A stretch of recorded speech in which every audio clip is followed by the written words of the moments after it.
I think 24 is going to be a pivotal year in sort of employee experience. If I was, talking to anybody about this right now, I would say focus on one thing. You cannot ignore Gen AI. It is a tremendous opportunity, right?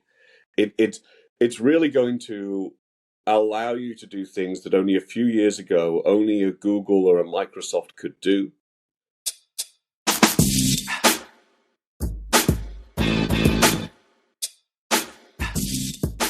Welcome. This is another episode of the Employee Experience Labs podcast from the Munich Podcast Studios. Employee experience podcasts are about HR tech, employee experience, shared services, and other important topics around HR in the workplace. Today we talk, as in the previous episodes, about predictions for 2024 when it comes to HR tech and employee experiences. I have asked leading HR, tech, and experience experts about their view of what will be important in 2024 and what to watch out for. In each episode, you will learn what one of them has to share. We have recorded the prediction sessions in the end of 2023 and will share them throughout the beginning of 2024. In my quest to also include non-HR voices, I'm talking today to David Gartside from McKinsey. David and I, though, have a common history of HR, which shines through during our conversations. However, David has a unique view on what you cannot ignore in 2024 and why, as well as what challenges you have to overcome to make 2024 successful for you in HR. But hey, let me stop there and listen to yourself. Enjoy the episode. David, it's so good to see you. It has been quite a while since you and I have spoken, so I'm extremely excited and happy to talk to you about predictions 2024. How have you been? I've been very well. I mean, it's been a little bumpy 2023, but there's a lot of exciting things happening right now, and I think 24 is going to be a pivotal year in sort of employee experience. No, I'm totally with you. But before we go there, David, let's talk a bit about what you are doing. What is your role? What are you doing on a daily basis? So I work in McKinsey and I work on our internal capabilities. So how does McKinsey run as a firm and as a business? And I work for our CIO looking after basically the digital transformation of all of the firm functions. So what are we doing in finance? What are we doing in HR? What are we doing across risk and shared services? And how does all of this support all of our colleagues who are working with clients every day? So everything we do essentially is client back. How do we help the teams help our clients? That's a big one, but that's very interesting. And I'm happy that you, at least for a bit, stayed true to our past of HR. And let's dive into it. I think especially in the space of HR, 23 but also 24 are very exciting years. So when you think about this, David, 2024, the major influencing topics in the space of HR technology, and employee experience, what do you see there? I mean, I really think if I was, talking to anybody about this right now, I would say focus on one thing. Yeah. You cannot ignore Gen AI. No. It is a tremendous opportunity, right? It's really going to allow you to do things that only a few years ago only a Google or a Microsoft could do. Yeah. It's also not going to be a choice. People are going to be using this stuff. And I think really we in this sort of world of employee experience need to get ahead of this. Yeah. Because it's coming. Yeah. And it will be happening. It already is happening in 23, and in 24 it's absolutely going to hit the mainstream. It's just accelerating. Yeah. It's interesting, hey, because just a year and 19 days ago it was launched, if you will, right? Launched to the wider audience with ChatGPT, November 30th. And now, a year later, we already talk about it being one of the main influencing factors. It has been and will be. It's really a technology that is so quick on acceleration. And I think the the difference between this one and others that were hyped, like, the metaverse, the difference here is that it has applicability in our daily business, right? Yeah, this is not, I mean, people sort of go through this phase of, oh, well, is it a toy? Can I play with it? Oh, maybe it can do some cool stuff. And then they're like, well, maybe I'll try it for something. And then they suddenly go, oh, wow. Right? Yes. And I think, the tricky part is we have to get smart super fast. Yeah. Because if you don't think people are already using this to write evaluations, you're wrong. They're already using it to write evaluations. Yes. Right? And then the question becomes, well, what are you comfortable with? Right? And what do you want to really lean into and drive and support versus what do you kind of want to ignore or allow? But, what if somebody's using ChatGPT to write a job specification? Yeah. Right? I'm sure they are already. Of course right? they are. Yeah. What if somebody's using it to record a recruiting interview and create their transcript? Yeah, of course they are, but it makes me nervous. So I think, one, we have to get smart on the capabilities, on the technology. Yeah. What does it mean? Two, we've got to be thinking about where are the boundaries, right? Yeah. The use of any kind of AI in an employment decision, that makes me very nervous. And I think we have to be really clear and say, look, there's good reasons not to do this, right? Yes. And you've got to look at wider questions in the employee experience and branding, right? So so at McKinsey, we've created and deployed at scale a capability called Lily that's being used by thousands of our consultants every day in how they do their day job of creating impact for our clients. Yeah, yeah. Now we're already getting HR and talent use cases come through. Who is an expert on this? Yeah. How can I learn about this? Yeah. Right? Now, is that part of our wider employee experience brand? Is it something that we support?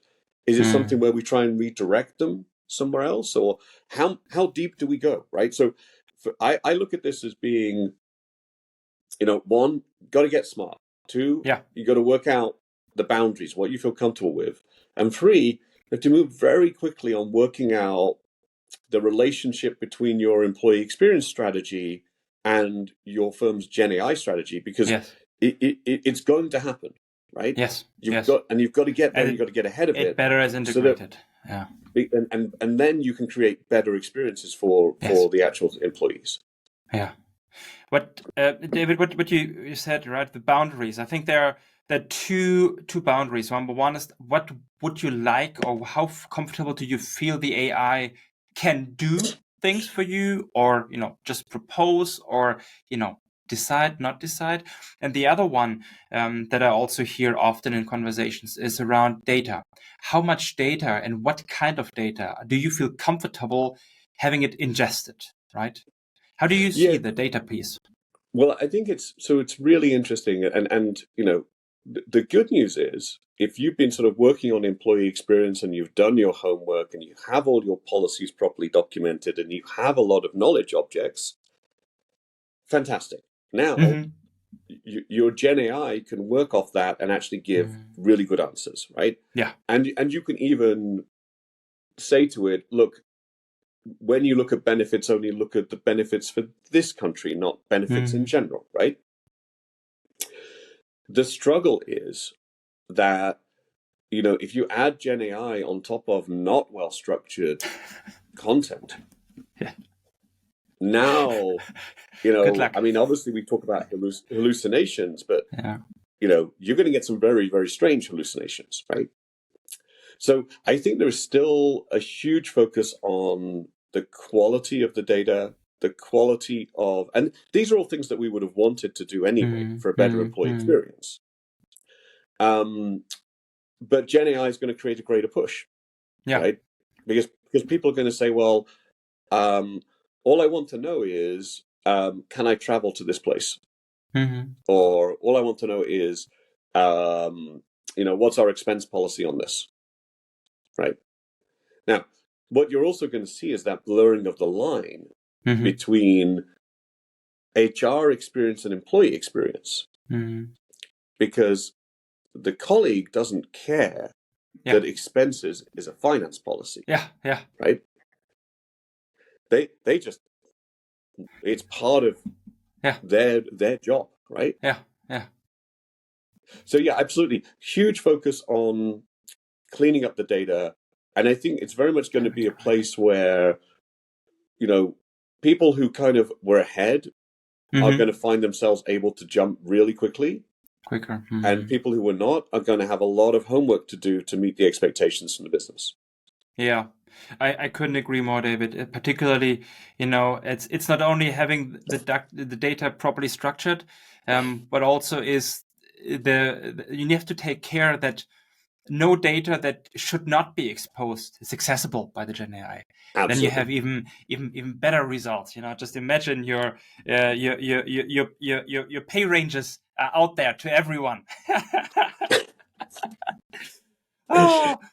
Yeah. No, but taking this to the one step further, David. I mean, fully agree. Gen AI is the one not to forget and not to miss next year. When you think about a company that in the HR space is just starting on this, where would you say what's the first use case they should look into? It's interesting. When I was at Google, we had this wonderful thing called Bureaucracy Busters. And it was a survey done every year of the whole company. And it was basically, what is creating you pain every day? Very nice. And that's where I would start. I would start with what actually, in the eyes of your firm members, what is creating them pain every day? Right? Very good. And how can you improve that? Yeah. Can you take something that really, a good example is things like onboarding, because onboarding gives you a sort of a moment that matters, right? Yes. We tell you that we're this wonderful digital company that you're joining. Please fill in these paper forms, right? And send them in via snail mail. and send them in via snail mail, right? So there are some obvious sort of things where you look at sort of moments that matter, where you have your brand, how you've effectively sold yourself to somebody as the place that they're going to work for the next few years, and are you living up to that brand? But I would always look from the eye of the employee and say, where is the pain? Right? Absolutely. And what can we do about that? And how can we make it, how can we take away something that causes them significant issues and turn it into, oh, wow, actually, the way my company does this is really kind of cool. And this is great. Absolutely. And what it really plays to, David, is also, when I'm asked this question, I'm also going very similar. It's like, Gen AI is a solution, but it's not your one size fits all. You need to come from the problem. What is the issue that you want to solve? And then you see how you go about it best. Absolutely.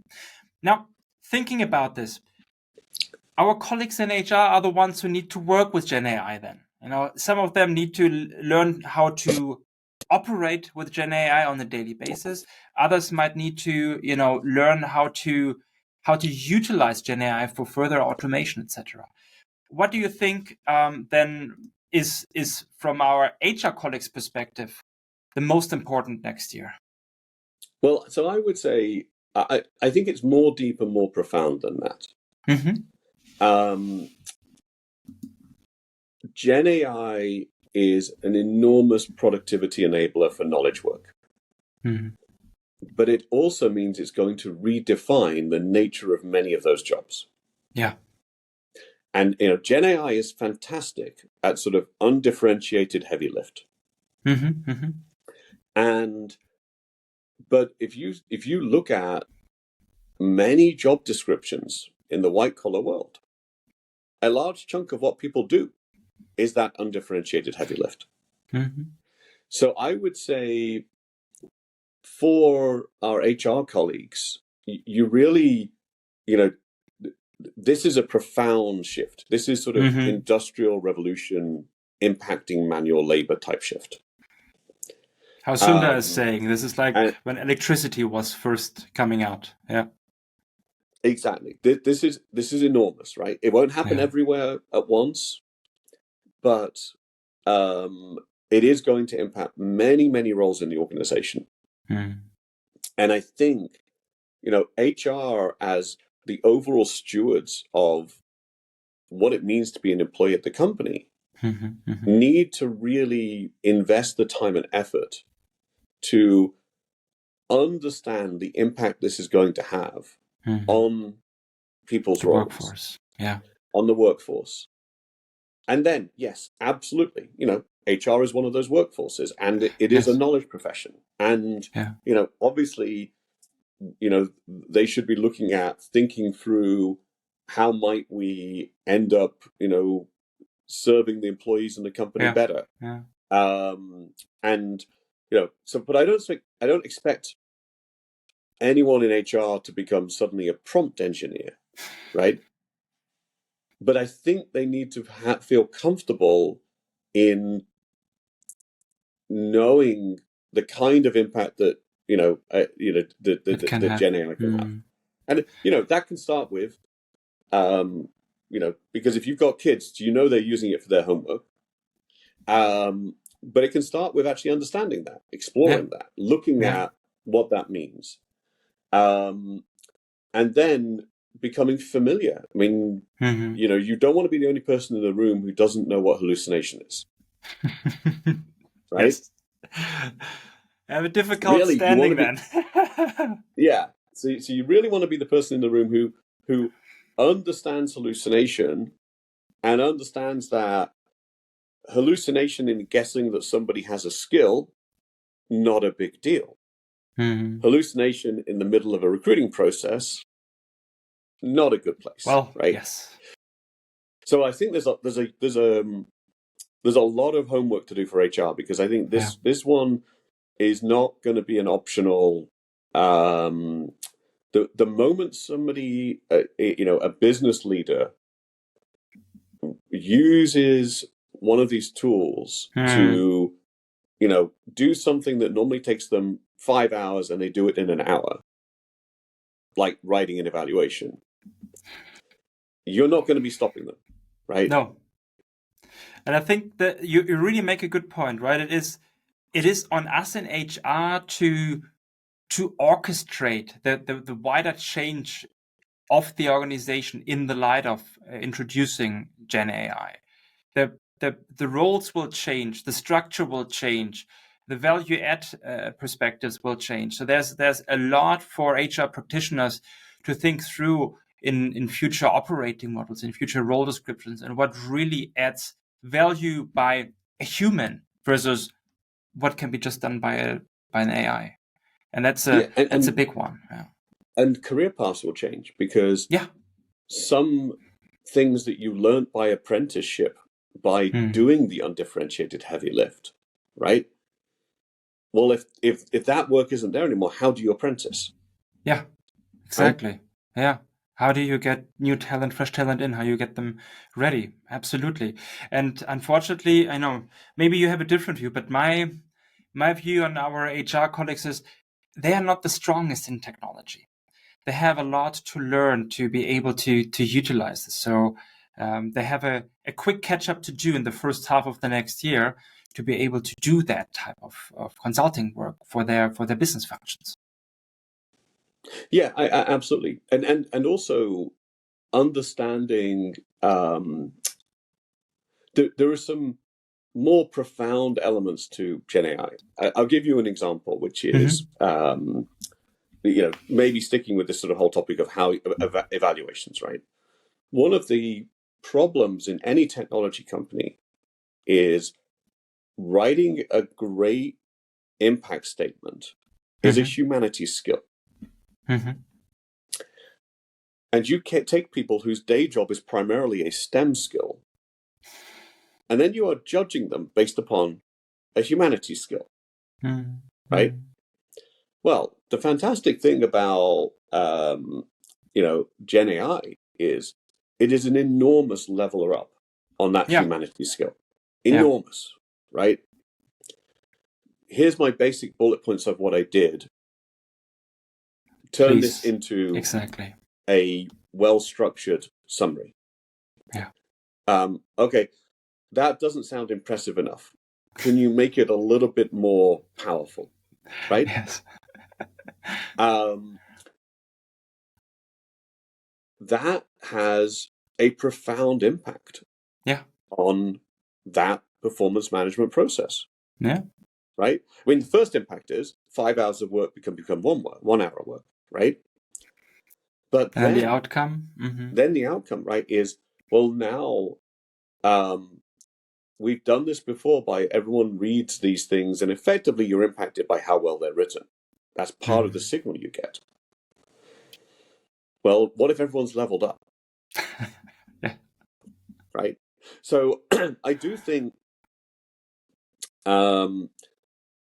there's enormous opportunities for creating better equity. There's enormous opportunities for removing language barriers. Again, going back to that situation, I have a humanities degree, and my first language is English, and I work in English-speaking companies. Right?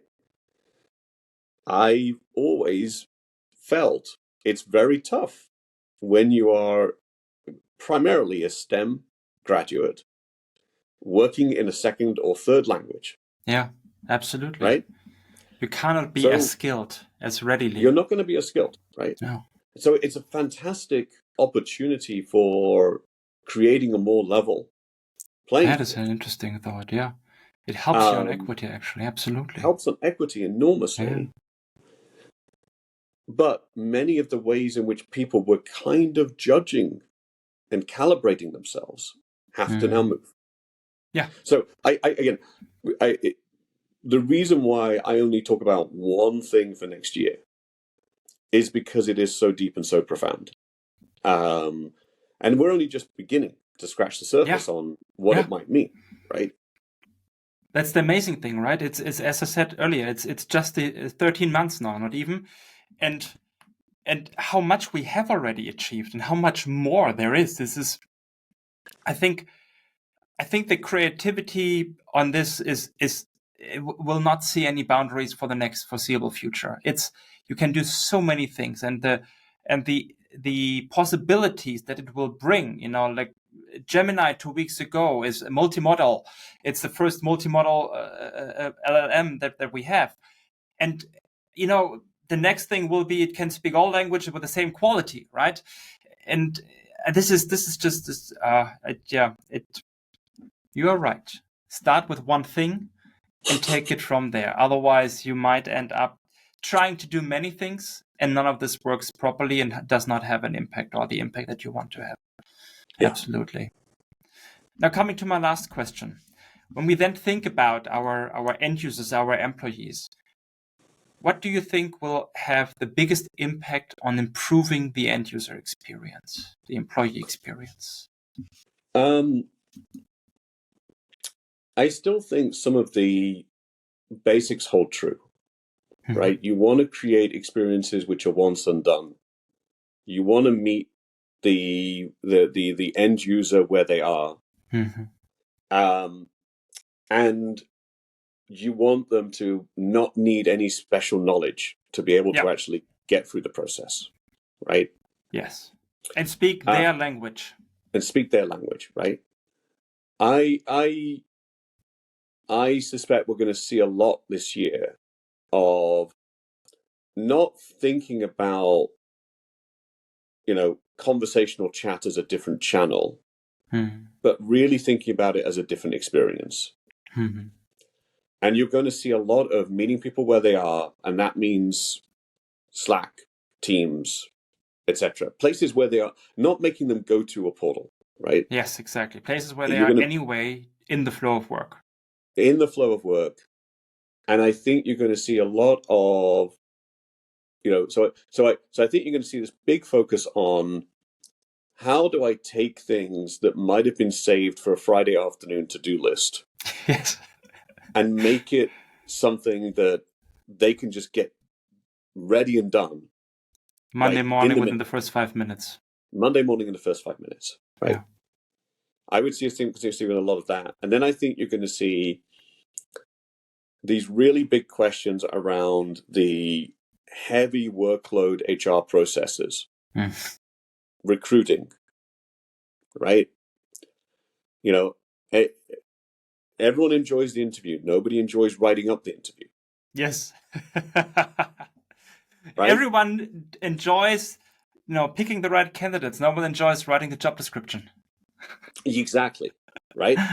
So I think you're going to see these sort of heavy workload processes, and you're going to see some examples where people have, literally turned 5 hours into 1 hour. Yeah.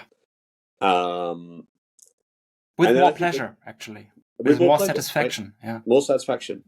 I'm not polishing this to get to a great job description. I say, look, it's like this job description, but we add these 2 things, take away these 2 things. Yes. Boom. Right? Done. And then I think you are going to get, this increased push on the employee experience is not just the HR experience. Absolutely. Right?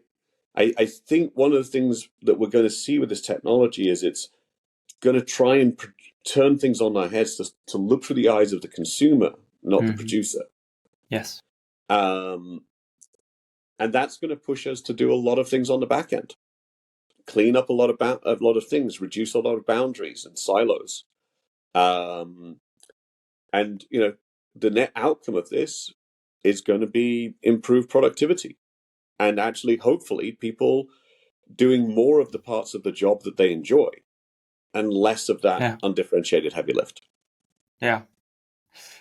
David, let me ask a bonus question, if you don't mind, because I think it fits quite nicely. I agree with everything that you said, and what I'm thinking of when I think this further is that we might, within companies, within enterprises, be on a path to the universal app, to the one app that gives it all to you, to the one interface that answers all your questions as an employee, regardless which function.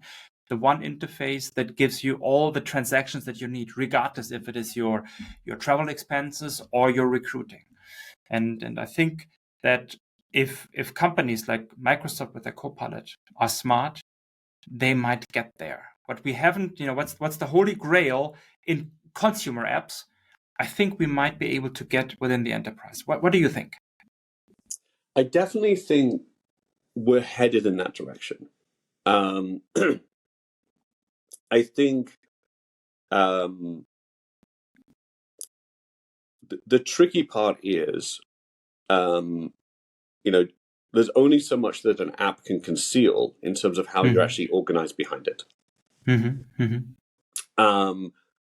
I definitely think, so yes, I think there's going to be a push towards a single experience.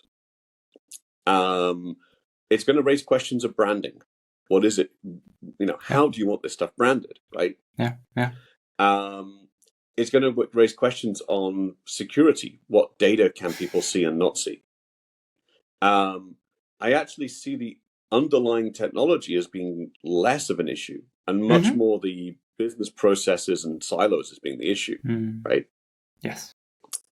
The other thing I do see is we're also going to see, and this is a bit more on the technology side than the employee experience, but you're going to see people wanting to say, how do I create my corpora that the large language model can look at? And you're going to see a lot of push because, you don't want to expose your own corporate information to these models outside, right? Yes. But there's going to be a big push that says, do we have one knowledge graph for the company, Mm-hmm. right? Lots of different parts of the organization have been trying to work on these things in different ways. But when you silos. have in the silos, but when you see this big Mm. push from the large language model, you're kind of like, okay, well, how do I create a great corpora of knowledge so that my large language model speaks my language? Yeah. Right? Yeah. I think this is one of the really important things, which is, large language models learn English. They don't learn McKinsey English or Mondelez English, right? And to really get that value, you're going to want them to really understand what you mean, right? Yeah. And that means a push on creating that corpora and how do I generate that information as best I can, right? Because remember, LLMs are they're trained models. They need to be trained what good is. Yes. So yeah, I do see an element of a move towards a universal app. I suspect that may be later. I suspect next year will be more of a push towards how can I make all of my content available in the right ways. The right ways, yeah. To be able to train, the large language models. To the right people. to the right people, exactly, right? Yeah. I mean, if you take that most basic thing of, benefits policies. Yes. If I haven't clearly labeled, this is the benefit for France versus the benefit for Germany, and my document just says benefit policy, right? Yes. You've got a problem. You're in trouble, right? So because I think there's a lot of once an employee gets the answer, he feels entitled to it. And why is it that I can get that in France and not here, right? Exactly. So yeah, I think lots of work to do on that. Lots of excitement. It's going to be a mix of some things are going to be super fast. Yeah. And some things are going to be slow because we haven't done the homework. Or need more iterations to be really... Or we need more iterations on the homework, or we need to break down a silo. Yeah. Exactly. Wow. David, thank you so much. It was a really nice, insightful conversation. I'm looking forward to, I think in a year from now, if you would like to, let's see how it came true. I think you and I, we're not too far away from that, so we would either both be proven right or wrong in a year from now with our predictions. But I'm looking forward to it. So thank you so much. And for the listeners, we are recording this, of course, at the end of 23, and you will listen to this or view this only early in 24. But I wish you a very nice holiday and Christmas time and a good start into 2024, David. Thank you so much, Volker.